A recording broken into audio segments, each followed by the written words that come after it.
Đây, trước mặt tất cả mọi người đang thấy đây, phía bên tay trái màn hình của mọi người đang xem ha, là sông Đắk Ròn. Quanh năm suốt tháng nó sẽ màu như thế này nè. Còn phía bên đây, nè là con suối Đắk Na.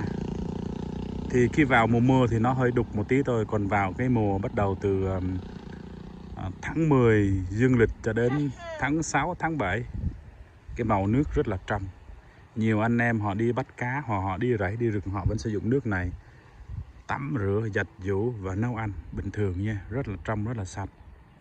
Và một cái chiếc cầu mà Tuấn Teo hay quay và đăng lên trên cho tất cả mọi người coi đấy. Đây, chiếc cầu đây nè,